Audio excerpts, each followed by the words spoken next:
Hello my dear students, आपका स्वागत है आपके अपनी यूट्यूब चैनल ऑलवेज न्यू 142 पर। तो मेरे भाई हम लोग आज पढ़ेंगे क्लास 10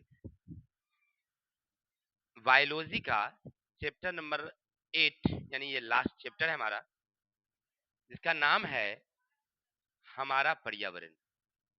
आप अगर गौर करेंगे ना, चाहे आप किसी भी बोर्ड से हो, चाहे वो यूपी बोर्ड हो, झारखंड बोर्ड हो, बिहार बोर्ड हो, दिल्ली बोर्ड हो, चाहे किसी भी बोर्ड से हैं, आपके लिए बड़ा ही इम्पोर्टेंट होने वाली है ये चैप्टर।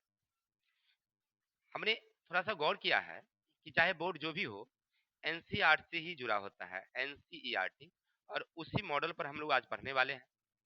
और हमने जो भी बायोलॉजी हो, केमिस्ट्री हो, चाहे फिजिक्स हो, हम लोग जो भी पढ़ते हैं उसी मॉडल से पढ़ते हैं। तो क्या होता है कि जब आप एग्जाम में बैठेंगे तो हूबहू एनसीईआरटी से लाइन बाय लाइन उतार दिया जाता है। ठीक है, आप प्रतियोगिता परीक्षा दीजिए, चाहे कोई भी प्रतियोगिता परीक्षा हो, आप देखेंगे ना वहां पर क्या करता है कि हूबहू लाइन बाय लाइन उतार देता है। अर्थात कहने का मतलब ये था कि एनसीईआरटी सबसे इम्पोर्टेंट होते हैं, चाहे कोई भी बोर्ड के लिए।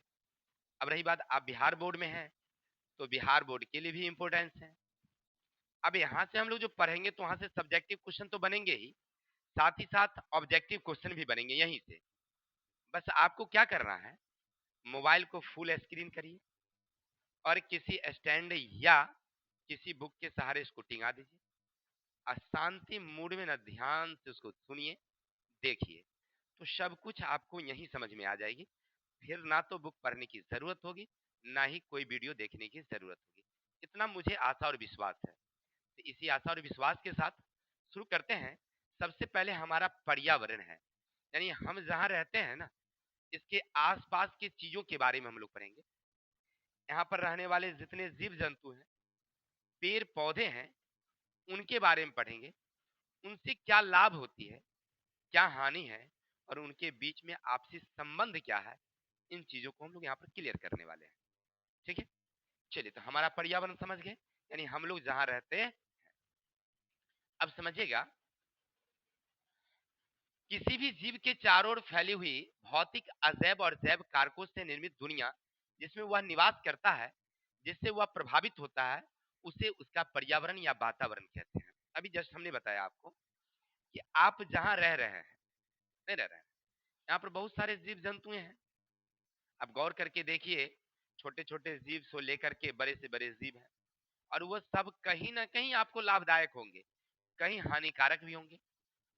अब क्लास 6 में पढ़े होंगे आप, 7 में पढ़े होंगे कि वो जो छोटी छोटी जीव है ना, जिसको हम लोग कहते हैं अपघटक, अमीबा, लैक्टोबैसिलस, जो भी है, तो कुछ खाद्य पदार्थ को खराब भी कर देता है, तो कुछ हमारे लिए भोज्य पदार्थ बनाता भी है। जैसे पनीर है, दही है, ये बनाने में हमारे लाभदायक है ना। अगर आप तुलना करेंगे ना तो आपको क्या लगेगा, तुलना क्या लगेगा कि सब हमारे लिए बहुत ही लाभदायक है, तो कहीं हानिकारक है, चाहे जो भी है, आपस में संबंध है हमारे साथ। इसी तरह से पेड़ पौधे की बात करें, आप जो खाते हैं वो आपको कहाँ से मिलती है, पेड़ पौधे से मिलती है, तो उससे भी हमारा कहीं ना कहीं संबंध है। अब कहेगा सर तो पेड़ पौधों को हमसे क्या संबंध है, बिल्कुल हमसे भी उसका संबंध है। कहेगा सर कैसे, देखिए एक उदाहरण के तौर पर, जो कभी कभी हम लोग देखते हैं कि एक साथ बहुत सारे पौधे लग जाते हैं, तो उनमें से कुछ पौधों को हम लोग निकाल करके अलग अलग कर देते हैं, ताकि क्या होता है कि सबको पर्याप्त रूप से हवा मिले। अगर पानी की कमी हो जाती है कभी कभी, जैसे धूप ज्यादा होता है, तो हम लोग पानी देते हैं उसको उसको जिंदा रहने के लिए, तो हमसे भी उसका संबंध है। अर्थात जितने भी जीव जंतु हैं, पेड़ पौधे हैं, सबके बीच में एक संबंध है, और इसी को हम लोग कहते हैं पर्यावरण या वातावरण। एक पॉइंट क्लियर हो गया होगा आप लोगों को कि पर्यावरण क्या है या वातावरण क्या है। क्लियर है, तो हमारे आसपास रहने वाले जितने भी जैव और अजैव घटक हैं, तो जैव में होते हैं सजीव, अजैव में होते हैं निर्जीव, इन सारे चीजों के बीच में आपसी संबंध है, और इसी संबंध को हम लोग कहते हैं पर्यावरण। अब देखिए, पर्यावरण को अगर ध्यान से देखेंगे ना, तो आप गौर करके देखेंगे कि आपके आसपास में कई तरह के पर्यावरण मिलेंगे। एक तो है स्थल मंडल, जहाँ आप लोग रह रहे हैं, हम लोग रह रहे हैं, ये स्थल मंडल है। वही चीज आप अगर जल में जाएंगे तो वहां पर भी कुछ जलीय जंतु हैं, कुछ पौधे हैं, वो अपना एक मंडल बना रहा है, तो वो हो गया जलमंडल। इसी तरह से बाहर में अगर हम जाएंगे तो वायवीय जितने पौधे हैं और पक्षियां हैं वो सब मिलकर के एक मंडल बनाती है, तो वो कहलाती है वायवीय मंडल यानी कि वायुमंडल। इसी तरह से आप देखेंगे तो सब मिल करके यानी जलमंडल, स्थलमंडल, वायुमंडल सब मिल करके अगर देखा जाए गौर करके तो एक मंडल का निर्माण करता है, उसको आप जीव मंडल कह सकते हैं, क्योंकि सब जगह जीव रहती है, जल में भी रहती है, स्थल में भी रहती है, तो सबका हमारे आसपास में रहना बहुत जरूरी है। और इन सारे जीवों को मिल करके यानी जो जल मंडल है, स्थल मंडल है, वायुमंडल है, जीव मंडल है, सबको मिल करके एक तंत्र बनता है, उसको कहते हैं हम लोग पारितंत्र या पारिस्थितिक तंत्र। कोई दिक्कत? अब आप समझ गए होंगे। देखिए, पर्यावरण का मतलब हुआ कि एक आवास की बात, चाहे वो स्थल मंडल की बात हो, जलमंडल की बात हो या वायुमंडल की बात हो, तो एक मंडल हुआ तो वो वातावरण हो गया या पर्यावरण हो गया। लेकिन सभी मंडल एक साथ अगर मिल गए तो सब मिलकर के एक तंत्र बनाता है, तो उसको कहते हैं हम लोग पारिस्थितिक तंत्र या पारितंत्र। कोई डाउट? तो यहाँ से दो बातें आपको क्लियर हुई, एक हो गया पर्यावरण और एक हो गया पारिस्थितिक तंत्र। ठीक है। अब यहाँ से कभी कभी क्या पूछता है आपसे कि पारिस्थितिक तंत्र जो है हमारे बुआ जी, किसी भी जीव मंडल का जो संरचनात्मक और क्रियात्मक इकाई होती है वो क्या है, पारिस्थितिक तंत्र का इकाई कौन होता है, तो वही जीव मंडल, या आप उसको पर्यावरण कह सकते हैं या वातावरण कह सकते हैं। वो पारिस्थितिक तंत्र के क्या है, संरचनात्मक और क्रियात्मक इकाई है। जैसे हम लोग पढ़े थे उसमें बायोलॉजी में पढ़े थे, कौन वाला में, न्यूरॉन वाला में, नहीं, जैसे वृक्क की संरचनात्मक क्रिया नेफ्रॉन, मानव शरीर की जो तंत्रिका तंत्र है उसके कौन, तो न्यूरॉन, शरीर का कौन, तो कोशिका। उसी तरह से पारितंत्र की जो एक छोटी इकाई है वो क्या है, जीव मंडल है। या आप उसको पर्यावरण कहिए या जलमंडल कहिए, असल मंडल कहिए, बात एक ही होती है। चलिए इतना तक समझ गए। अब आगे बढ़ते हैं। पारिस्थितिक तंत्र में जीव मंडल की एक स्वपोषित संरचनात्मक और क्रियात्मक इकाई है, याद रखिएगा, आपसे पूछेगा पारिस्थितिक तंत्र जीव मंडल की एक स्वपोषित और संरचनात्मक क्रियात्मक इकाई है, यानी ऑब्जेक्टिव यहाँ से क्वेश्चन है, क्या पूछेगा आपसे, पारिस्थितिक तंत्र की संरचनात्मक और क्रियात्मक इकाई निम्न में से कौन है। आपसे रहेंगे जीव मंडल, वातावरण, नहीं, या और सारे उदाहरण रहेंगे वहां पर ऑप्शन में, आप क्या लगाएंगे, जीव मंडल लगाएंगे। कोई दिक्कत? चलिए, दूसरा है पारिस्थितिक तंत्र, वन, समुद्र, झील, तालाब इत्यादि आती है पारिस्थितिक तंत्र में। चाहे हम लोग जहाँ स्थल पर रहते हैं वो सब आ जाती है, जलमंडल की बात करें वो आ जाती है, वायुमंडल की बात करें वो आ जाती है, तो पारिस्थितिक तंत्र में सब आ गया। क्लियर हो गया। अगला है कृत्रिम पारिस्थितिक तंत्र में कृषि भूमि, पार्क, फुलवारी, जल जीवशाला इत्यादि सब आ जाते हैं। अब गौर करिएगा, यहाँ से दो शब्द आते हैं, ऑब्जेक्टिव में आपसे पूछेगा कि मेरे भाई कि प्राकृतिक पारिस्थितिक तंत्र के निम्न में से कौन से उदाहरण है। प्राकृतिक माने खुद ब खुद जो बनता है, तो वन जो होता है ना वो खुद बनता है, उसमें छोटे पौधे, बड़े पौधे, छोटे जीव, बड़े जीव खुद ब खुद तैयार होते रहते हैं और पूरा एकदम संगठित, तो वो प्राकृतिक पारिस्थितिक तंत्र है। क्लियर है? तो उसमें जाएंगे, अब वन की बात हो गया, इसी तरह से मान लीजिए समुद्र है, झील है, तालाब है, ये सब क्या है, प्राकृतिक है, याद रखिएगा ऑब्जेक्टिव में पूछता है। अब कृत्रिम पारिस्थितिक तंत्र कौन है समझिएगा, तो कृत्रिम में आ जाता है जल जीवशाला। जैसे देखे होंगे किसी किसी दुकान पर गए होंगे शहरों में, एक शीशे का घर होती है, उसमें समुद्री रंगीन मछलियां होती है, उसको खाने के लिए जो कृत्रिम भोजन आती है, कृत्रिम क्या मतलब मछली फिश जो है उनकी खाने के जो भोजन आती है वो देते हैं। और ऑक्सीजन की कमी ना हो इसलिए उनमें ऑक्सीजन गैस मतलब इलेक्ट्रिक द्वारा उनको दिया जाता है। कभी कभी उनको बाहर से गोलियां भी डाली जाती है और समय समय पर पानी चेंज करना पड़ता है। लेकिन तालाब में इस प्रकार के जो प्राकृतिक तालाब है उसमें इस प्रकार की नहीं होती है। क्लियर? समझ गया ना कि कृत्रिम पारिस्थितिक तंत्र कौन है, तो वही जो जल जीवशाला है। कृषि जो है वो क्या है, कृत्रिम है, हम लोग तैयार करते हैं।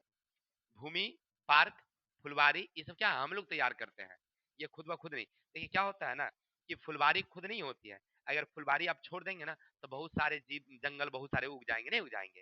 लेकिन हम लोग क्या करते हैं, फूल लगाते हैं। आप लोगों के स्कूल में तो शायद होगा कि नहीं होगा, हम लोग पहले बचपन में थे ना, तो हम लोगों को फुलवारी लगाने का योजना चलती थी, और सर जी ने हम लोगों को क्यारी बांट देते थे कि यहाँ से यहाँ तक क्लास 7 वाले, यहाँ से यहाँ 6 वाले, यहाँ से यहाँ, है ना, और अपने अपने पौधे लगाना है, उसमें पानी उनी डालते रहते थे। बहुत अच्छा, चारों तरफ से एकदम सुंदर सुंदर फूल लगता था, बहुत अच्छा लगता था पूरा, है कि नहीं। अब तो तोड़ ही लेगा। हाँ, ऐसे पहले पहले भी तोड़ लेता था, लेकिन हम लोग ना कभी कभी खेलने के दरमियान जाते थे, देखते रहते थे, थोड़ा सा निगरानी, और उस पर नंबर मिलता था हम लोगों को परीक्षा में कि आप लोगों को जिसका फूल अच्छा है, तैयार हो गया है पौधा, तो उसके लिए अच्छा पैसा मतलब नंबर मिलता था हम लोगों को वहां पर। चलिए अब चलते हैं मेरे भाई, ध्यान देंगे। जल जीवशाला बनाने की तरीका तो समझ गए आप लोग। जल जीवशाला निश्चित क्रम पर साफ करना पड़ता है, तो बता ही दिए। अब चलते हैं पारिस्थितिक तंत्र की संरचना। अब आप पढ़ रहे थे कि पारिस्थितिक तंत्र है तो उनमें कौन कौन से अवयव आते हैं। इसमें दो होते हैं, एक अजैव और एक जैव। अब अजैव कौन है और जैव कौन है, अब यहां से ध्यान दीजिएगा। वो तो ज्यादा इंपॉर्टेंस नहीं, आपसे पूछेगा नहीं पर्यावरण क्या है, पारिस्थितिक तंत्र क्या है, ये ज्यादा नहीं पूछता है, पूछेगा यहाँ से। तब पारिस्थितिक तंत्र के कितने घटक, तो दो। कौन कौन, अजैव और जैव। अब सबसे पहली बात, अजैव में कौन, तो अजैव वे हैं जिनमें जीवन नहीं होते, जिनमें जीवन होता ही नहीं है, यानी निर्जीव। तो कौन कौन, तो हवा है, तापमान है, पहाड़ पठार है, मृदा है, नमी है, ये सब क्या है, अजैब है। देखिए इसका भी हमारे जीवन पर असर पड़ता है, नहीं पड़ता है। देखिए थोड़ा सा मौसम चेंज हुआ, हमको सर्दी हो गई है, आप लोगों को बुखार लग जाता है, सर्दी हो जाता है, नहीं हो जाता है, या कभी कभी बहुत तरह की बातें हो जाती है चेंज होने के बाद। तो ये हमारे जीवन के साथ इसका कनेक्ट है कि नहीं है, कहीं ना कहीं कनेक्शन है। कोई आदमी धूप में जाता है, बस हो गया बीमारी, कोई ठंड में पड़ा के हो गया बीमारी, क्या। तो चलिए इस तरह की बातें। अब चलिए अजैव के भी तीन वर्ग हैं, कौन कौन, तो एक है भौतिक वातावरण, दूसरा पोषण, तीसरा जलवायु। देखिए भौतिक वातावरण में मृदा, जल, वायु, ये सब भौतिक चीजें हैं, इसमें हो गया। पोषण में हम लोग जो खाते हैं विभिन्न प्रकार के कार्बनिक और अकार्बनिक पदार्थ, वो भी निर्जीव ही है। हम जो खाते हैं वो क्या है, चावल दाल जो भी खाते हैं वो निर्जीव है। तो वो कार्बनिक और अकार्बनिक पदार्थ हम जो खाते हैं वो भी अजैव में आ जाता है। और जलवायु में आ जाता है सूर्य की रोशनी, तापक्रम, आर्द्रता, ठीक है। अब यहाँ से आपको याद रखना होगा, तो अजैव के कितने घटक, तीन। पहला हो गया हमारा भौतिक वातावरण, दूसरा पोषण, और तीसरा हो गया जलवायु। तब भौतिक में कौन कौन, पोषण में कौन, और जलवायु कौन, ये याद रखिएगा, ठीक है। अब चलिए, अब नोट है तो इसका मतलब कुछ इंपोर्टेंस है।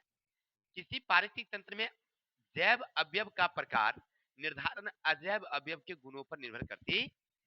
अच्छा इस बात को आप समझे, बिल्कुल नहीं समझे। सॉरी, थोड़ी सी तबीयत ठीक नहीं है, लेकिन फिर भी टाइम के साथ हमें बनाना पड़ता है।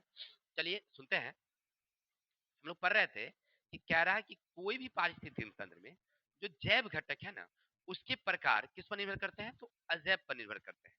अब देखिए, अगर आप किसी भी वातावरण में रह रहे हैं, किसी भी पर्यावरण में आप रह रहे हैं, और सभी प्रकार के अजैव घटक वहां पर है, तो बहुत सारे जैव, बहुत सारे जीव जंतु आपको मिलेंगे। अजैव जब रहेगा तो जैव मिलेंगे, और अजैव की अगर कमी हो जाए तो उसमें से जैव खुद ब खुद गायब हो जाएंगे। नहीं समझ में आई बात। देखिए अपने बिहार की बात रखिए, बिहार की जो जलवायु है ना, तो ज्यादा गर्म है और ना ही ज्यादा ठंड है ना। तो कृषि सब प्रकार की खेती होती है हमारे यहाँ, सभी प्रकार के जीव जंतु मिलेंगे। राजस्थान चले जाइए, वहां पर बहुत चिलचिलाती गर्मी है, वहां पर बहुत कम प्रकार के जीव जंतु मिलेंगे। अब समझ में आ गई होगी बात, कि जब वातावरण अगर हमारे अनुकूल है, यानी अजैव अगर अच्छा है तो जैव ज्यादा मिलेंगे, अजैव अच्छा नहीं है तो जैव नहीं मिलेंगे। अब आगे चलिए, अब जैव कौन, तो जैव में हो जाएंगे सजीव, जितने भी सजीव पदार्थ हैं वो जैव हैं। जैसे जितने भी पशु हैं, पक्षियां हैं, छोटे छोटे कीड़े हैं, जल में रहने वाले, वो वायु में रहने वाले जितने भी जीव हैं, सब क्या हैं, जैव हैं, ठीक है। अब जैव के भी तीन घटक, एक है उत्पादक, उपभोक्ता, अपघटन, ठीक है। अब समझिए, उत्पादक कौन, तो जो भोजन तैयार करता है। अब आपके दिमाग में आता होगा कि हमारी मम्मी खाना बनाती है, क्या वो उत्पादक है, बिल्कुल नहीं। अरे वो तो रूप चेंज करते हैं, वो बनाते थोड़ी हैं, वो तो रूप चेंज करते हैं। वही गेहूं की आटे को कभी पराठा बना देते हैं, कभी रोटियां बना देते हैं, कभी कचौरी बना देते हैं, कभी मन होगा तो दाल वाला पिट्ठी बना देते हैं। क्या वो तो रूप चेंज करते हैं। बनाने का काम तो हरे पौधे करते हैं, वो बना करके हमको देती है, फिर हम उसको क्या करते हैं अपने हिसाब से सुपाच्य बनाने के लिए उसको महीन महीन दाना बनाते हैं। क्या गेहूं हमको दी पौधा, फिर उसको पिसाई कर दिए ताकि वो पचेगा, फिर उसकी मम्मी जो है वो क्या कर दी हमारे रुचि अनुसार जो है बना दी। क्या अब कुमकुम को रोटी अच्छा नहीं लग रहा था, मम्मी बोली चलो 2 पराठे तो बना देते हैं, हो गया। वो तो रुचि के हिसाब से चेंज की है। क्लियर? चलिए तो समझ में आई बात है। उत्पादक कौन हो गए, तो इसमें हरे पौधे आ जाएंगे सब। उपभोक्ता जो खाने वाले हैं, हम लोग सब क्या है उपभोक्ता है। जितने जंतु जितने हैं ना भाई, सब है खाने वाला। क्लियर?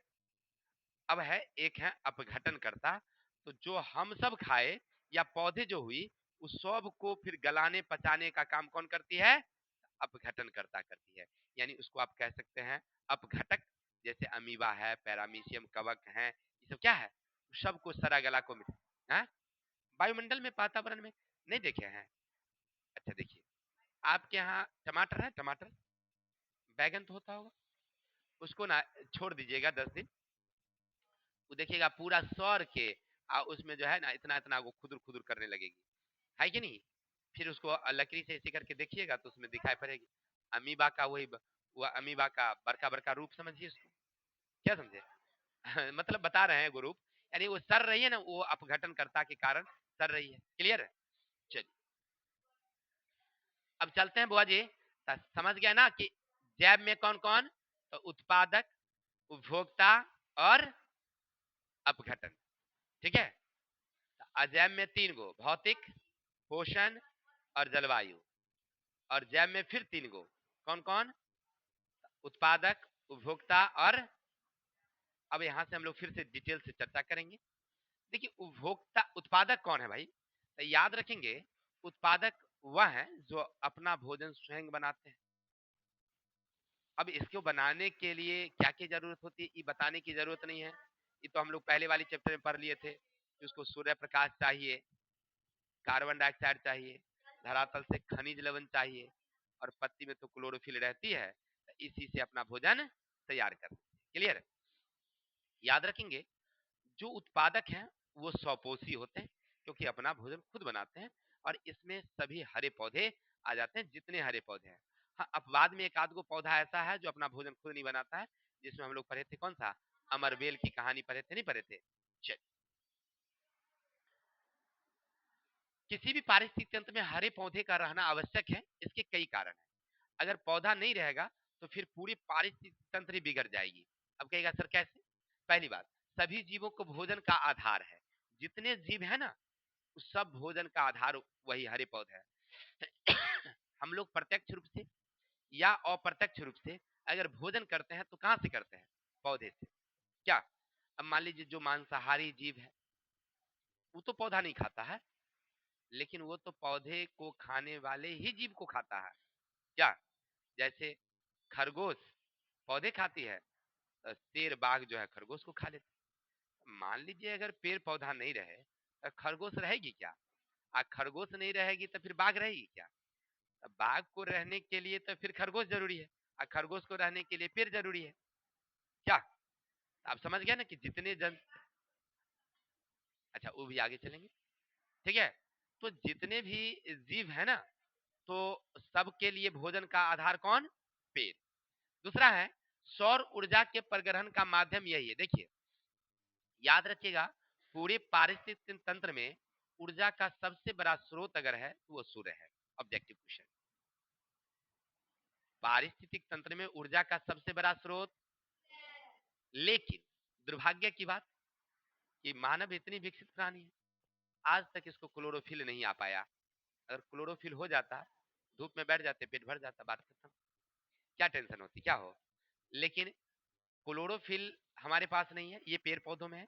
यानी कहने का अर्थ है कि सूर्य का प्रकाश ग्रहण करने की अगर क्षमता है तो किसमें है, पौधों में है। इसी तरह से मिट्टी में जो पोषक तत्व हैं, चाहे वो कैल्शियम हो, नाइट्रोजन हो, कार्बन हो, जो भी चीजें हैं, तो उसको ग्रहण करने की क्षमता किसमें है, पौधे में। हम लोगों में नहीं है। हम नंगे पांव खड़े हो जाएंगे मिट्टी से पोषक तत्व आ जाएंगे हमें, बिल्कुल नहीं सर। चलिए और ऑक्सीजन तथा कार्बन डाइऑक्साइड का संतुलन बनाना, ये किसका काम? पेड़ पौधे। यानी इन 4 कार्यों के लिए, पहला तो सभी लोगों के लिए, सभी जंतु के लिए भोजन का उपलब्ध कराना, सूर्य की रोशनी ग्रहण करना, धरातल से पोषक तत्व और वायुमंडल में ऑक्सीजन और कार्बन डाइऑक्साइड के संतुलन बनाने के लिए हरे पौधे का होना जरूरी है। उत्पादक समझ गए, जो भोजन बनाते हैं।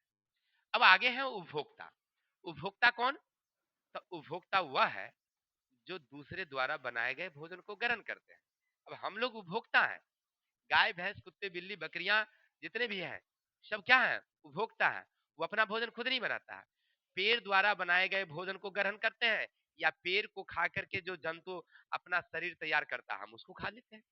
क्या आप जो बकरी खाते हैं, आप गाय से जो दूध खाते हैं, वो पौधे से ही तो प्राप्त किया है ना, तो अप्रत्यक्ष रूप से तो आप पौधे से ही जुड़े हुए हैं। तो कहने का अर्थ है कि उपभोक्ता कौन? जो दूसरे द्वारा बनाए गए भोजन को ग्रहण करता है। क्लियर है? तो उपभोक्ता में सब जंतु आ जाता है। क्लियर? अब उपभोक्ता की भी कई श्रेणियां हैं, याद रखेंगे। नंबर 1 प्राथमिक उपभोक्ता, द्वितीयक उपभोक्ता और तृतीयक उपभोक्ता। प्राथमिक उपभोक्ता कौन? तो वे उपभोक्ता जो केवल पादप या पादप उत्पाद खाते हैं, पादप या पादप उत्पाद खाते हैं, तो वो प्राथमिक उपभोक्ता होते हैं। इसको हम लोग शाकाहारी जीव कहते हैं। जैसे गाय है, हिरन है, खरगोश है, या मनुष्य में भी जो लोग शाकाहारी है, पादप या पादप उत्पाद खाते हैं, तो वो प्राथमिक उपभोक्ता में आ जाएंगे। कोई डाउट? द्वितीय उपभोक्ता में कौन आएंगे? बताइए नहीं, गाय भेड़ बकरियां, गाय है, बकरी है, खरगोश है, चूहा है, ये सब क्या है? प्राथमिक उपभोक्ता। चलिए ध्यान दीजिएगा। और द्वितीय उपभोक्ता वो है जो प्राथमिक उपभोक्ता को खाता है। द्वितीय उपभोक्ता में कौन? जो प्राथमिक उपभोक्ता को खाता है, वो द्वितीय उपभोक्ता हो गए। ठीक है? जैसे शेर है, बाघ है, तेंदुआ है, सांप है ना, मोर है, मेढक है, ये सब क्या है? द्वितीय उपभोक्ता की श्रेणी में आते हैं। क्लियर है? और कुछ मनुष्य भी आप रख सकते हैं उसमें द्वितीय श्रेणी में। और देखिए मनुष्य जो है ना, वो क्या है? सर्वभक्षी है, सब कुछ सर्वाहारी कहिए उसको, सर्वाहारी सब कुछ खाता है। वो प्राथमिक उपभोक्ता में भी है, द्वितीयकों में भी है, और तृतीयकों में भी है। वो सब जगह रहता है, वो अपना हिसाब से अनुकूलित कर लेता है कि हमको क्या खाना है, अपना हिसाब से खाता है। ठीक है? तो ऐसे मनुष्य कौन हो गए? तृतीयक भी कह सकते हैं, द्वितीयक भी उपभोक्ता में अगर कहेंगे तो। अब प्राथमिक भी कह सकते हैं, जो शाकाहारी है वो प्राथमिक है। क्लियर? जो मांसाहारी है केवल तो द्वितीयक है, और जो मांसाहारी शाकाहारी दोनों है तो तृतीयक है। क्लियर है? चलिए, लेकिन जो शेर बाघ सर्प मेढक है वो क्या है? द्वितीयक है, ये मांस खाते हैं।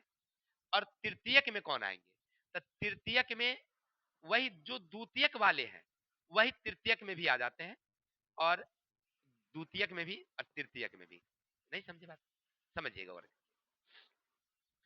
मोर की बात अगर करें, मोर की बात करें, तब मोर अगर मेढक खा रहा है, तो पहले देखिए, पहले हरे पौधे, हरे पौधे को खाया टिड्डा, टिड्डा को खाया मेढक। सुनिए, मुंह बंद करिए, सुनिए।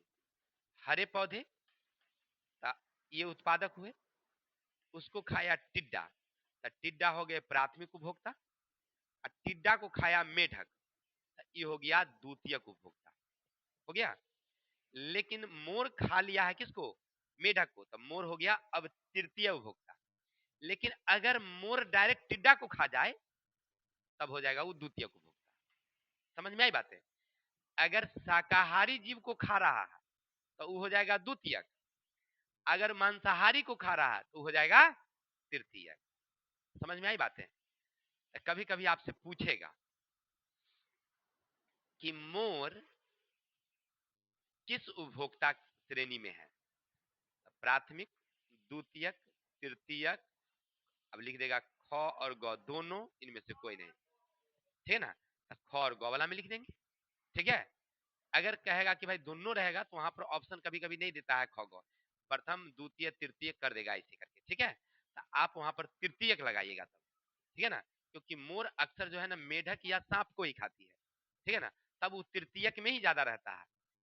प्राथमिक उपभोक्ता यानी टिड्डा को वो कम खाती है, ज्यादा किसको खाती है? मेढक को खाती है, छिपकली खाती है, सांप खाती है, तो वो तृतीयक उपभोक्ता की श्रेणी में है। ठीक है, तो इस तरह अब समझ में आ गया होगा बात ना, कि द्वितीयक में कौन जाएंगे, तृतीयक में। वो खाने की श्रेणी पर देख लेंगे कि अगर शाकाहारी को खा रहा है तो द्वितीयक, और मांसाहारी को खा रहा है तो तृतीयक। क्लियर हो गया। चलिए अब चलते हैं बुआ जी अपघटक। अब एक बच्चे पूछ रहे थे सर कि बाघ को कौन खाता है, तो बाघ को अपघटक खाता है। अरे मनुष्य एक ऐसा प्राणी है जो सब कुछ खा लेता है।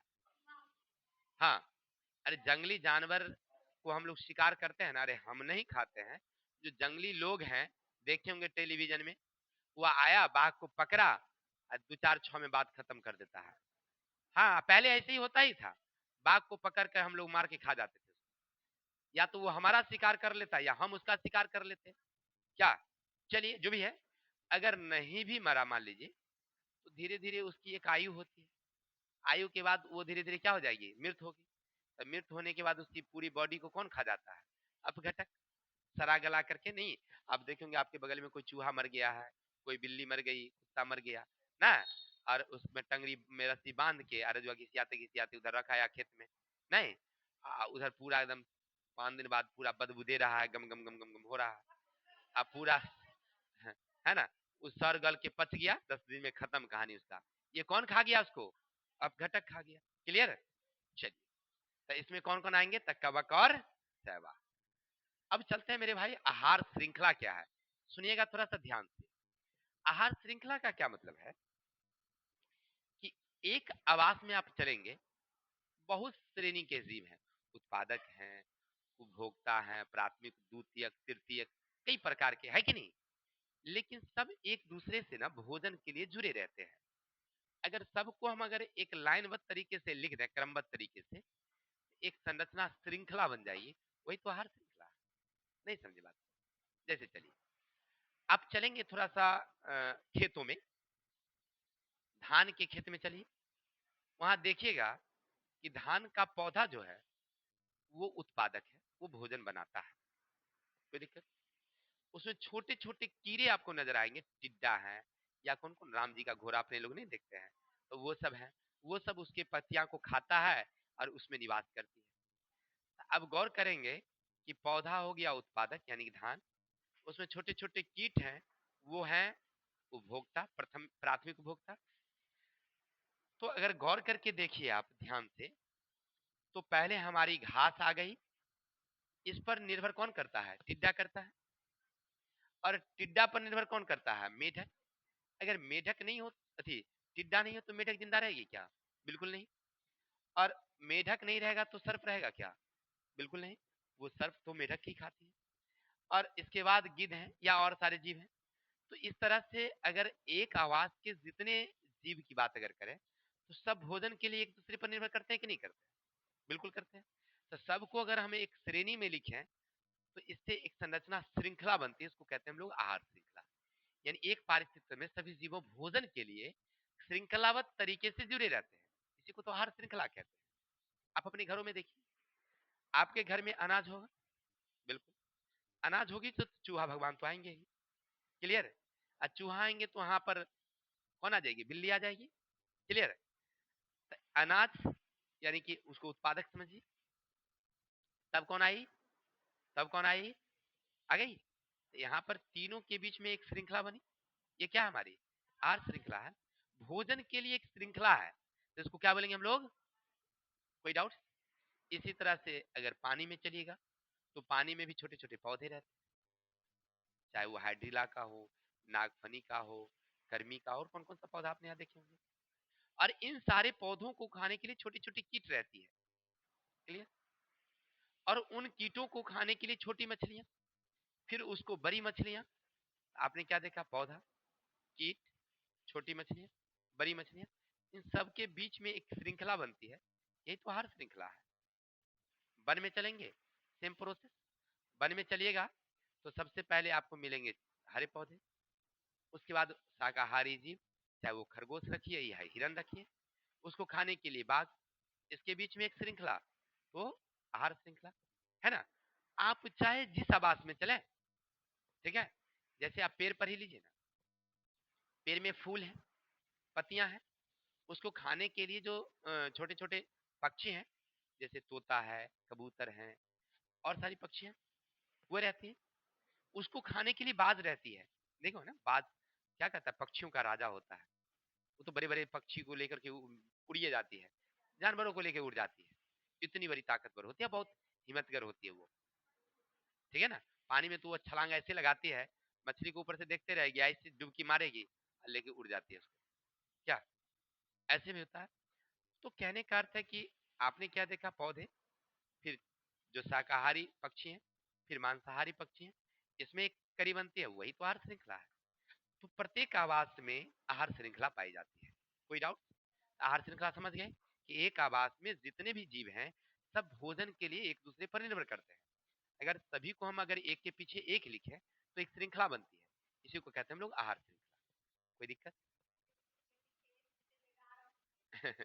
एक के पीछे वो वाला एक नहीं, आहार जाल। अब गौर करिएगा, थोड़ा सा ध्यान दीजिएगा मेरे भाई। एक आहार श्रृंखला अब खेतों का लिए, एक वन का लिया, एक घर का लिया, एक वायु का लिया, एक पानी का लिया। कई उदाहरण हमने दिए। एक पारिस्थितिक तंत्र में तो सब आ जाता है ना। सबको अगर इकट्ठा कर दिया जाए तो सारे जीव भोजन के लिए एक दूसरे पर निर्भर करने लगते हैं। और सभी के बीच अगर जाल जैसी संरचना बनाया जाए, माने एक दूसरे को मिलाया जाए कि कौन किसको खाता है, तो ये क्या बन जाएगी, आहार जाल। ऐसे हम तो फिगर दिया नहीं, मिस पॉइंट हो गया था, लेकिन चलिए हम बनाते हैं। समझिएगा, थोड़ा सा यहाँ पर ध्यान दीजिएगा। यहाँ पर हमने सभी हरे पौधे तैयार किए हैं। किसी को डाउट? अब इसमें कई प्रकार के टिड्डे होंगे, भिरिंग होंगे और बहुत सारे जीव होंगे। एक उदाहरण के तौर पर हो गया। और इसको खाने के लिए एक मेढक होगी और दूसरे शाकाहारी जीव जो रख लीजिए जो इसको खाएंगे। जैसे और कौन सी खाता है, टिड्डा उड्डा कीड़ा को खाता है, सांप को ही रखिए, सांप को ही रखिए। और पक्षी को रख सकते हैं, पक्षी भी ज्यादा करके चुन चुन के खाते हैं। छिपकली को रखिए, नहीं छिपकली रखिए।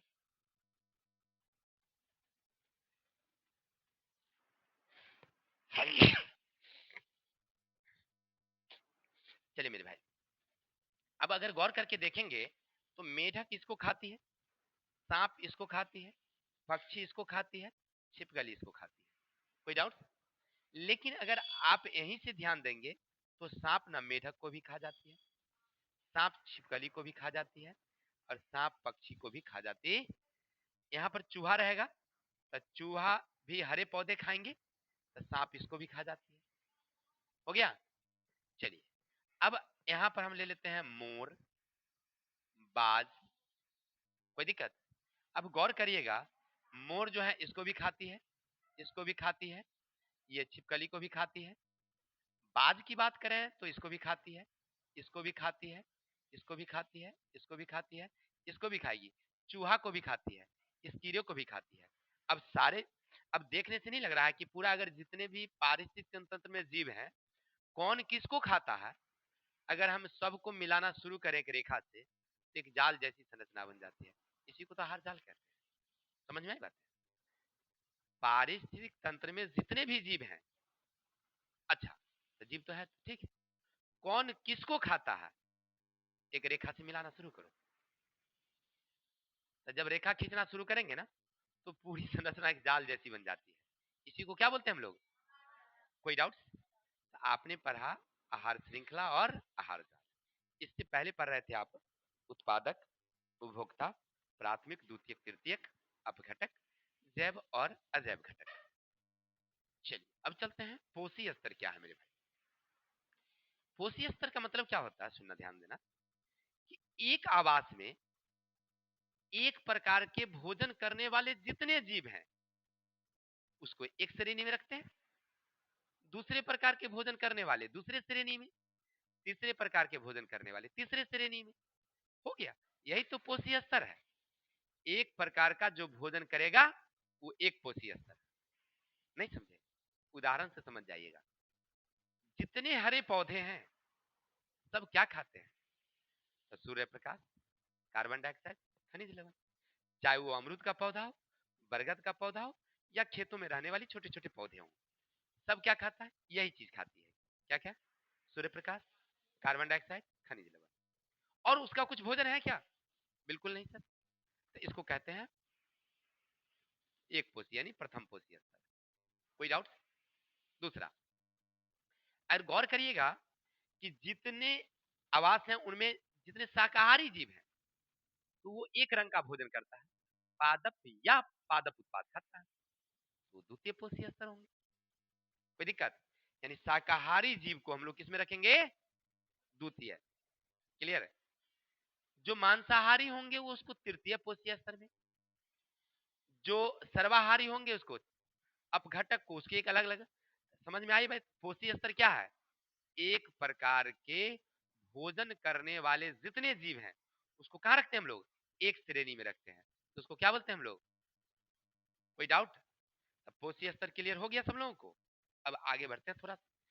अब पोषी स्तर पर अगर ध्यान दीजिएगा तब प्रथम पोषी स्तर, द्वितीय, तृतीय, चतुर्थ समझ में आ गया होगा कि प्रथम में कौन आएंगे? हरे पौधे, द्वितीय में शाकाहारी, तृतीय में मांसाहारी, चौथे में सर्वाहारी, है ना?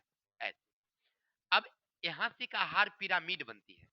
सुनना मेरे भाई, आहार पिरामिड क्या? आपसे पूछेगा कि आहार पिरामिड क्या है। इसका हम आगे चर्चा करेंगे, लेकिन फिलहाल यही चर्चा कर देते हैं तो आगे की कहानी खत्म हो जाएगी। देखो, एक पोषी स्तर से दूसरे पोषी स्तर में जाते समय ऊर्जा ना कम जाती है। एक पोषी स्तर से दूसरे पोषी स्तर में जब ऊर्जा का स्थानांतरण होता है तो क्या हो जाता है? ऊर्जा कम हो जाता है। दूसरे से जब तीसरे में जाएगा तो कम जाती है, तीसरे से चौथे में जाएगी तो कम जाती है। यानी कहने का मतलब यह है कि जैसे जैसे एक पोषी स्तर से दूसरे में ऊर्जा जाए, दूसरे से तीसरे में जाए, तो उसका 10% कमते जाता है। एक उदाहरण समझिए, समझिए। जैसे मान लीजिए पेड़ है यानी पौधे, पौधे हैं, उसमें एक उदाहरण के लिए रखिए 10,000 कैलोरी ऊर्जा पाई जाती है, किलो कैलोरी ऊर्जा पाई जाती है हरे पौधों में। क्लियर है?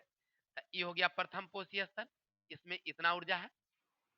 लेकिन इसके ऊपर जो पाई जाएगी जीव, उसमें सुनिएगा, उसमें इसका 10% कमेगा, यानी 1,000 कैलोरी ऊर्जा ही जाएगी शाकाहारी में। उससे ऊपर जाएगी तो मांसाहारी में जाएगी मात्र 100 कैलोरी, ये मांसाहारी में जाती है। और उससे ऊपर जाती है तो जो सर्वाहारी होंगे या उसको खाने वाले अपघटक होंगे उसमें 10 कैलोरी हो जाएगी। यानी जैसे जैसे ऊपर जाती है तो ऊर्जा कमती जाती है। कोई डाउट? अब यहां समझ, अगर इसको ज्यादा ऊर्जा की जरूरत होगी, क्योंकि इस खाई तो है लेकिन ऊर्जा कम इसको मिल रहा है, नहीं मिल रहा है, अपनी शरीर को ऊर्जा पाने के लिए इसे ज्यादा भोजन चाहिए, तब तो इसको पूरा मिलेगा, पूरेगा। क्योंकि खा रहा है लेकिन पुर नहीं रहा है, तो ज्यादा मात्रा में खाएगा। ज्यादा मात्रा में खाए तो इसकी संख्या क्या होनी चाहिए? ज्यादा होनी चाहिए, तब ना इसको भरपेट भोजन मिलेगा। अगर इसकी संख्या कम हो जाए तो इसको भरपेट भोजन मिलेगा? मान लीजिए आदमी बहुत बढ़ जाए अब पेड़ पौधा कम जाए तो सबको मिलेगा भोजन? सीधी सीधी बात है। अब चलिए, इसको मान तो कितना मिला ऊर्जा? 100 किलो, यानी ऊर्जा कम मिल रहा है। अब ये अपनी ऊर्जा पूर्ति करने के लिए ज्यादा मात्रा में भोजन करेगा, तो ज्यादा मात्रा में इसका भोजन रहेगा तबे ना करेगा जी, नहीं। इसको कम मिल रहा है, इसको अपनी ऊर्जा पूर्ति के लिए ज्यादा मात्रा में भोजन करेगा, इसकी संख्या ज्यादा होगी तब ना इसको ज्यादा करेगा भोजन। अगर इसकी संख्या कम हो जाए तो इसको भोजन ऊर्जा मिलेगा? नहीं मिलेगा। यानी ऊर्जा पूर्ति के लिए नीचे वाला जो पोषी स्तर है उसकी संख्या क्या होनी चाहिए? ज्यादा होनी चाहिए। ऊपर वाला को कम, उससे कम, उससे कम। समझ में आई बात है? अब अगर पूरे हम संरचना पर ध्यान देते हैं तो हमको लगता है कि प्रथम पोषी स्तर सबसे ज्यादा है, द्वितीय पोषी स्तर की संख्या उससे कम है, तृतीय वाला उससे भी कम है, चौथे वाला उससे भी कम है। और सब के ऊपर एक दूसरे को अगर रख देते हैं तो पिरामिड जैसी संरचना बन जाती है। इसको कहते हैं हम लोग आहार पिरामिड। क्या कहते हैं हम लोग? आहार पिरामिड। आपसे पूछेगा कि आहार पिरामिड क्या है, बस आप लिखेंगे ऐसे, एक पोषी स्तर से दूसरे पोषी स्तर में ऊर्जा जाते समय 10% ऊर्जा कम हो जाती है। उसको ऊर्जा प्राप्त होने के लिए वो ज्यादा मात्रा में भोजन करेगा, अर्थात उसके नीचे वाली पोषी स्तर की संख्या ज्यादा होनी चाहिए। यहाँ से तुलना करके देखते हैं तो हमें क्या प्राप्त होता है कि प्रथम पोषी स्तर की संख्या सबसे ज्यादा, द्वितीय की उससे कम, तृतीय की उससे कम, चौथे की उससे कम। जैसे जैसे ऊपर बढ़ते हैं उसकी संख्या कम होती जाती है। एक दूसरे के ऊपर रख देते हैं तो पिरामिड जैसी संरचना बनती है, इसे कहते हैं आहार पिरामिड। कोई डाउट? ओके सर, ये पिरामिड क्या है? तो मिस्र का दुनिया का आश्चर्यजनक चीजों में एक है मिस्र का पिरामिड। आप लोग देखे होंगे दुनिया में कितनी आश्चर्यजनक चीज है, 7 है, जिसमें एक इंडिया में भी है, ताजमहल। और मिस्र का पिरामिड आपने सुना होगा, जिसको गीजा का पिरामिड भी कहते हैं, जिसको बनाने में 30,000 मजदूर 30 वर्ष लगे थे लगातार, तब जाकर के पिरामिड बना था। 30,000 मजदूर रोज खटे थे, 30 वर्ष लगे थे, तब जाकर के वो पिरामिड तैयार हुआ है। अब सोच लीजिए कि 30,000 मजदूर रोज खटा। मिस्र मिस्र मिस्र देश का नाम है मिस्र, यूरोप में। ठीक है, चलिए, इस समझ में आई बात है? तो आप समझ गए कि आहार पिरामिड क्या है, और ऊर्जा प्रवाह भी आप समझ ही गए हैं। लेकिन थोड़ा सा देख लेते हैं ऊर्जा प्रवाह में हम लोग। देखिए, सूरज से जो ऊर्जा चलती है ना, नहीं देखिए आप अपने यहाँ इंडिया में अगर गौर करके देखिएगा तो मोदी जी ऊपर से चलाते हैं 6,000 रुपया। क्या अब बंदरबाट होते होते होते आप लोगों को मिलता है 100 रुपया 200 रुपया? नहीं होता है जी, वही होता ही है। अभी स्कूल में वो क्या एडमिशन में मांग रहा था, KYP KYP। जब मैट्रिक पास करेंगे ना आप लोग तो KYP एगो फॉर्म मांगेगा आपसे कि भाई आप KYP का फॉर्म दीजिएगा तब एडमिशन होगा। अब देखिए KYP क्या है, युवा कौशल योजना के तहत बिहार सरकार प्रत्येक स्टूडेंट को कंप्यूटर की शिक्षा के लिए उनको ना 7,000 रुपया देती है एक स्टूडेंट को। ठीक है, और उसमें आपको मुफ्त में शिक्षा दिया जाएगा, ड्रेस, जो भी चीजें हैं सब कुछ मिलेगा आपको। लेकिन किसको मिला अभी तक? किसी को नहीं। कंप्यूटर जो लोग उससे जुड़े हुए हैं, अब आप जाएंगे स्कूल में जब एडमिशन के लिए, आपकी मैडम बोलेगी कि KYP फॉर्म लाइए तभी तो आपको होगा एडमिशन। अब जाइएगा आप वहां पर कंप्यूटर वाले के यहाँ, कहेगा 1,000 रुपया दीजिए तब आपको हमें वो फॉर्म देंगे। एगो रसीद काट के दे देगा आपको, रसीद काट के दे देगा 1,000 रुपया 1,100 1,500 लेगा, एगो रसीद काट के दे देगा, आप यहाँ मैडम को दीजिएगा तो हो जाइए एडमिशन। क्या?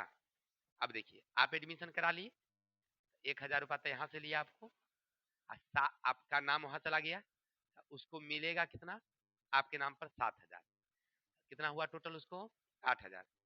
आई मैडम को आके कितना दे देगा उसको? 2,000 रुपया 1,000 रुपया। क्या आपके यहाँ से बच्चे गए थे हमारे यहाँ, तो आप रखिए हमारे यहाँ औरों को भेजिएगा। हाँ, मैडम भी खुश, कंप्यूटर वाले भी खुश, आप गए टाटा फिश, आपका 7,000 उधर उठ गया, 1,000 ही हो गया, कंप्यूटर की शिक्षा गोन। क्या? तो यही तो बंदर बाट है, इसको क्या बोलते हैं हम लोग? बंदर बाट कहते हैं, नहीं कहते हैं? वो बिल्ली वाला कहानी नहीं याद है?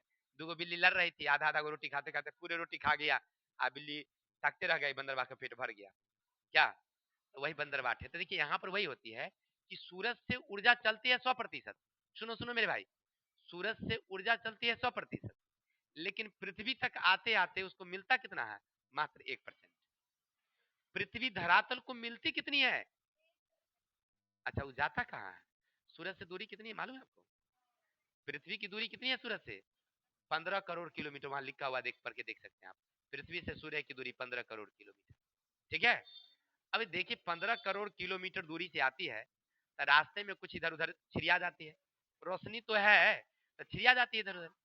सुनिए, आते जब हमारी वायुमंडल में प्रवेश करती है तो कुछ रिफ्लेक्ट हो जाती है वहीं से, कुछ ओजोन उसको सोख लेता है, कुछ आती है तो हमारी जो जलवाष्प है वो अवशोषित कर लेती है, धूल कण अवशोषित कर लेती है।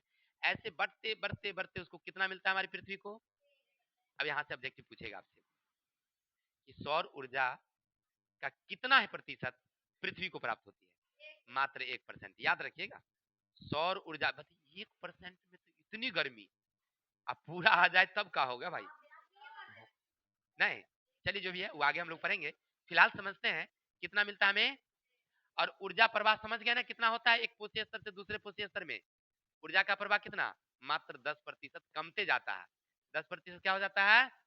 एक कोशीय स्तर से ऊर्जा दूसरे में जाती है तो कितना कमता है, दूसरे से तीसरे में जाता है तो कुछ ना कुछ आपका छूट जाएगा, याद रखिए कुछ ना कुछ छूट ही जाएगा। अब चलते हैं मेरे भाई, जैव आवर्धन क्या है समझना।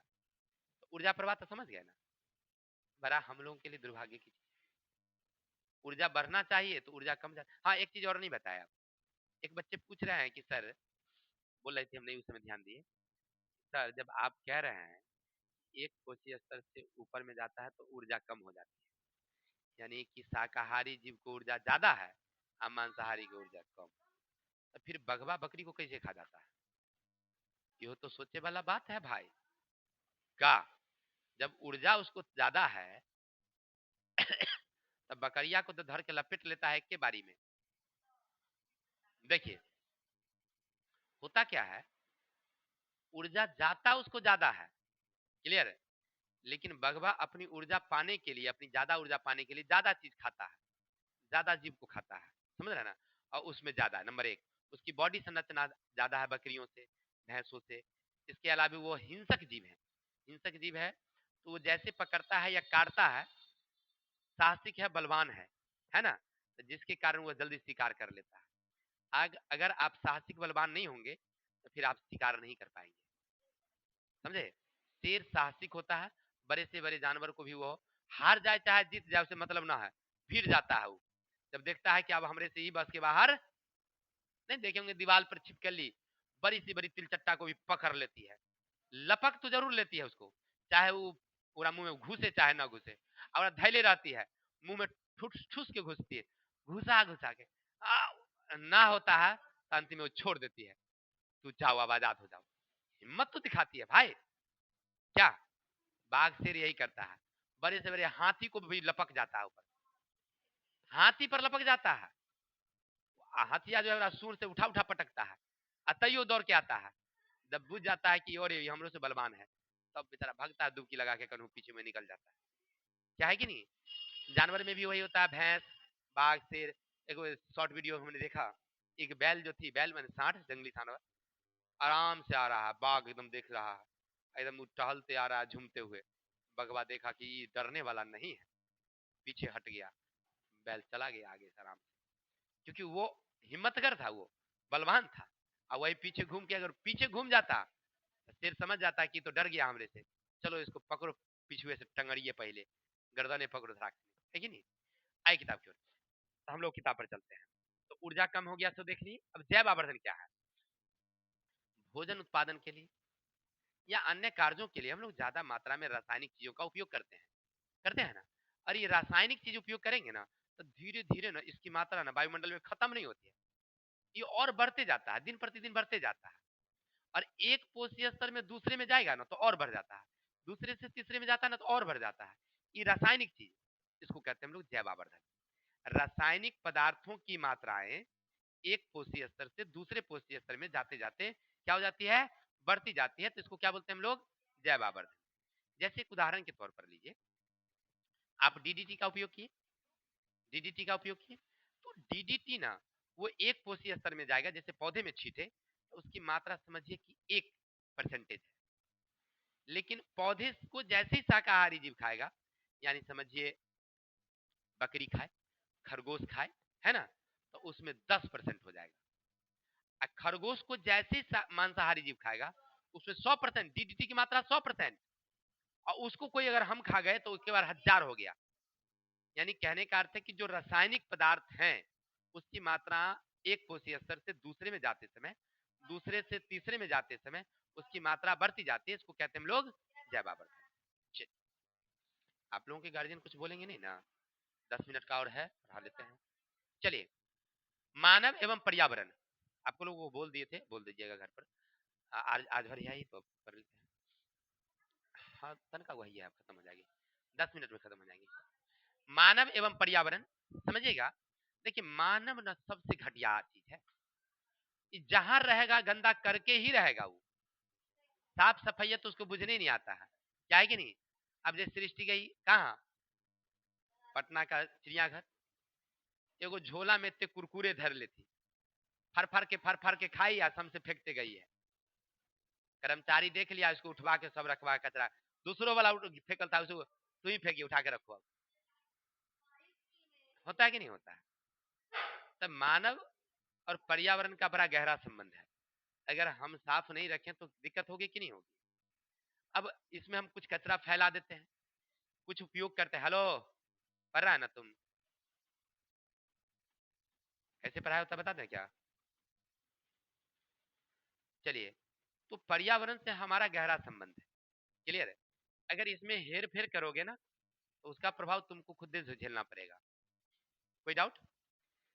अब चलिए, अब इनमें हम लोग जो पदार्थ उपयोग करते हैं यत्र तत्र कुछ कुछ फेंक देते हैं, बेकार चीज जब उपयोग होने लायक नहीं रहता है फेंक देते हैं। और इसको जब फेंकते हैं तो उसको हम लोग दो श्रेणी में बांटते हैं, एक है जैव निम्नीकरण और जैव अनिम्नीकरण। जैसे देखिए कपड़ा है, अभी हमारे लिए बहुत सुंदर है, नया है। ये हमको एक आदमी कपड़ा खरीदे थे ना, तो एक आदमी हमको दिया था कपड़ा में, क्लियर? चलिए हाँ, अच्छा ये जब पुरानी हो जाएगी फट जाएगी तो इसको क्या करेंगे हम लोग? फेंक देंगे? नहीं फेंक देंगे। चलिए, ये फेंका जाएगी, बर्बाद हो गया, कचरा हो गया। इसी तरह से जितने भी चीजें हैं, डब्बा डुब्बी हैं नहीं फेंक देते हैं, तो कचरा है। अभी इन कचरा को दो श्रेणी में बांट दिए, जैव निम्नीकरण और जैव अनिम्नीकरण। निम्नीकरण कौन? जो आसानी से सड़ गल जाए। सब्जी का छिलका देखे हैं, कागज देखे हैं, सूती कपड़ा देखे होंगे, उसको आराम से फेंक दीजिए, वो 10-15 दिन में अपने गल फट के खत्म हो जाती है, नहीं हो जाती है? ये क्या है? जैव निम्नीकरण है, जो आसानी से सड़ गल जाए। लेकिन प्लास्टिक की चीजें, शीशा, अब रख दीजिए धरती में गाड़ कर गड्ढा में, वही प्लास्टिक वही करता है, उसको रख दीजिए। 10 साल बाद वहां पर घर बनाने के लिए जब दवा खोदने गए, बस शीशा मिलहिया के धले रहे, सृष्टि दल के रहो ना, आईना फुटले रहो में धल के रहो। तब याद आया, अब देखिए वो खत्म हुआ। तो ये आसानी से सड़ने गलने की चीजें, इसको कहते हैं जैव अनिम्नीकरण। एक जैव निम्नीकरण जो सड़ गल जाती है, और जो नहीं सड़ेगी वो यहां से ही समझ गए कि जैव निम्नीकरण अनिम्नीकरण क्या है। अब आगे, अब चलेंगे कचरा प्रबंधन क्या है। देखिए, कचरा प्रबंधन का मतलब क्या हुआ कि सबसे पहले तो कचरा हो ही नहीं, अगर हो ही जाए तो उसका सदुपयोग करिए। हाँ हाँ, सदुपयोग नहीं करेंगे। अब जैसे मान लीजिए पंखा है, अभी आपके यूज के लायक है, हवा दे रही है, किसी कारण से क्वाइल या किसी तरह से ये खराब हो जाए तो ये कचरा हो गया, इसको फेंक दे क्या? इसको क्या करेंगे हम? इसका पहले मरम्मती कराएंगे, नहीं कराएंगे, ताकि हमारे यहाँ कचरा न हो, उपयोग में आ जाएगी। अगर फिर भी मिस्त्री कह दे कि भैया खर्चा करे से बढ़िया अगर आप बेच दो, तो बेच देंगे कबाड़ी हाथ में, 150 रुपया आएगा, वो जाएगा गला पचा के फिर से ले आएगा। क्या कचरा रहा? कचरा का प्रबंधन हुआ कि नहीं हुआ? यही तो कचरा प्रबंधन है। हमारी घर जब टूटी तो बहुत सारे उसमें कचरे निकले, क्या? दरवाजा निकला, दरवाजा हम किसी के हाथों बेच दिया, क्या? मान लीजिए ईंट निकली, फिर ईंट का हम लोग सफाई करके उपयोग करवा लिए, जो अन्य प्रकार के अवशेष बने किसी गड्ढा को भरने में उपयोग कर लिए। अब कचरा है? नहीं है, तो हो गया कचरा प्रबंधन। कचरा का सदुपयोग हो गया ना, कोई गड्ढा था उसमें डाल दिए तो भर गया, सदुपयोग हो गया। हमारे भाई जी कचरा को ढेरी कर दिए उधर खेत में, अभी तक धैले है, वो किसी को नहीं दिए, अभी तक घायल है, उतना जगह भी घेर रहा है, और वो पूरा जंगल झाड़ उग करके पूरा कचरा बनैले है। कचरा प्रबंधन नहीं ना हुआ वो। कचरा प्रबंधन मतलब जो कचरा है उसका कहीं ना कहीं सदुपयोग कर दीजिए, तो कचरा प्रबंधन। उसको दोबारा उपयोग करिए, गला पचा करके उपयोग करिए, चाहे जैसे करिए। कोई डाउट? कचरा प्रबंधन समझ गए? चलिए, अब हमारा लास्ट ऑप्शन है ओजोन परत और ओजोन का अपक्षय। समझेंगे मेरे भाई? यहां से बहुत सारे क्वेश्चन पूछते हैं, याद रखेंगे, गौर करना। सूरज हमारे लिए बहुत लाभदायक है। आपने अभी तक देखा कि पृथ्वी पर जितने जीव हैं सबके भोजन का आधार तो भैया बुआ सूर्य है। सूरज नहीं रहेगा कोई पौधा वृद्धि विकास नहीं करेगा। अब पौधा वृद्धि विकास नहीं करेगा तो तुम खाओगे क्या? गैया खाएगी क्या? सब आदमी सूखले टटा जाएंगे का। तो सूरज हमारे लिए जरूरी है। लेकिन जानते हो, सूरज में ना 11 प्रकार की किरणें निकलती है, 11 प्रकार की। लेकिन उस सब का नाम तुम क्लास 11th में जब जाओगे तब पढ़ने को मिलेगा, अभी नहीं मिलेगा। लेकिन एक किरण आपको मिलेगा यहाँ पढ़ने के लिए, उसका नाम है पाराबैंगनी किरण। ये प्रकाश जो है ना बुआ, बहुत ही खतरनाक है, बहुत खतरनाक। अगर पृथ्वी पर आ गया तो समझो कि आपको बीमारी होगी, खास करके त्वचा कैंसर और मोतियाबिंद, ये दो रोग ज्यादा होते हैं। त्वचा कैंसर और आपसे पूछेगा कि पराबैंगनी किरणों से कौन सी रोग, त्वचा कैंसर, मोतियाबिंद, या मोतियाबिंद किससे होती है या त्वचा कैंसर किससे होती है, पराबैंगनी। क्या तो अब आती क्यों नहीं है? होता क्या है कि हमारी पूरी पृथ्वी जो है ना वो कई लेयर में बटी हुई है, जिसमें सबसे पहला हमारा है क्षोभ मंडल, दूसरा है समताप मंडल, तीसरा है ओजोन मंडल। ये ओजोन मंडल में ऑक्सीजन के 3 अणु हैं, O3, ऑक्सीजन ऑक्सीजन ऑक्सीजन, यानी 3 ऑक्सीजन आपस में संयोग किया तो O3। ऑब्जेक्टिव पूछता है ओजोन कितने अणुओं का बना होता है, तो O3। और इसका काम क्या है कि सूरज से आने वाली पराबैंगनी किरणों को अवशोषित कर लेना। ठीक है, अवशोषित करके वो बनल रहती है, वो प्रकृति में बनल रहती है, O3 बनी रहती है। ठीक है, माने समझिए उसका भोजन ही वही है। और पराबैंगनी किरण जो है किसका भोजन है, ओजोन का। ठीक है, अगर पराबैंगनी किरणें अगर नहीं रहेगी तो समझिए गड़बड़ हो जाएगी। क्लियर है, इसका भोजन एक तरह से है, यानी इसको निर्माण में वही है। अब क्या होता है कि अभी तक तो हमारा ठीक ठाक चल रहा था स्थिति, बड़ा बढ़िया ओजोन था, पराबैंगनी किरण आ भी रही थी, उसको सोख लेती थी, पृथ्वी को जहरीली किरण से बचा रही थी। लेकिन हम मानव ने क्या किया, हम मानव ने क्या किया, अपने दैनिक जीवन में बहुत सारे हानिकारक गैस का उत्पन्न करना शुरू किया। जिसमें फ्रिज आप देखे होंगे, फ्रिज आपके यहाँ रेफ्रिजरेटर उसको कहते हैं, उसके पीछे ना एक तो लोटा रहता है, देखे होंगे चाहे नहीं देखे होंगे। लोटा के अंदर वो गैस बनता है, वही ठंडा करता है, और उसी गैस में क्या रहता है भाई, तो CFC रहता है, CFC यानी क्लोरोफ्लोरोकार्बन। ठीक है, या जो एनाना वाला जो हम लोग बनाते हैं, सेविंग करते हैं, तो उसमें भी जो झाग बनता है उसमें भी क्या रहता है, शादी ब्याह में देखे होंगे उधर का जो छोड़ते हैं आप लोग, CFC रहता है। या बहुत सारे चीजें हैं ऐसी जिसमें CFC ज्यादा मात्रा में पाई जाती है। क्लियर, अब ये CFC जब जाती है ऊपर तो ये ओजोन से अभिक्रिया कर लेती है और उसको तोड़ देती है। क्लियर, ऐसे पता चला है कि जो हमारी अंटार्कटिका है, 1986 की बात है, अंटार्कटिका में इसमें छिद्र हो गया है, ऐसा पता चला है। अभी पूर्ण रूप से इस पर नहीं हुआ है, लेकिन पता चला है कि छिद्र हो गया है और ये दिन प्रतिदिन बढ़ती जा रही है। इसको कहते हैं हम लोग ओजोन छिद्र। अंटार्कटिका के सामने ओजोन परत में छिद्र हो गई है, इसे कहते हैं ओजोन छिद्र, और ये दिन प्रतिदिन क्या हो रही है, बढ़ रही है। किसके कारण, क्लोरोफ्लोरोकार्बन के कारण। अब एक चिंता का विषय हो गया कि अगर छिद्र हो जाएगी तो सूरज की पराबैंगनी सीधे पृथ्वी पर आएगी, पराबैंगनी किरणें आएगी, तो होगा क्या मेरे भाई, जो हमारे ऑक्सीजन के अणु है, अणु, वो पराबैंगनी किरणों के कारण वो टूट जाएगी परमाणु परमाणु में। तो ऑक्सीजन के अणु नहीं रहेगा, तब परमाणु परमाणु हो जाएगा। और आप जानते हैं कि O फटाफट अभिक्रिया करता है, अब बनाता है O3। O3 अब क्या है कि इसमें से एगो O और यहाँ से एगो O2, दोनों अभिक्रिया करके क्या बना लेगा, O3। बन गया क्या, ओजोन। क्या बन गया, अब बनना था ओजोन मंडल में, अब बन गया हमारी क्षोभ मंडल में ओजोन। अब बउआ, ओजोन जो गैस है ना बउआ, इतना जहरीला है, समझो कि वो घातके है। अगर पृथ्वी पर बन गया, एक को जीव नहीं मिलेगा। अब तुम ही बताओ कि पराबैंगनी किरणें आएगी जब पृथ्वी पर, तब पृथ्वी पर कौन सी गैस बनेगी, ओजोन गैस बनेगी, क्योंकि पहले से ऑक्सीजन ऑलरेडी है ही, और वो ऑक्सीजन के अणु को तोड़ेगी। तोड़ेगी तो वो अलग अलग होगी, यानी ऑक्सीजन ऑक्सीजन परमाणु अलग होगी।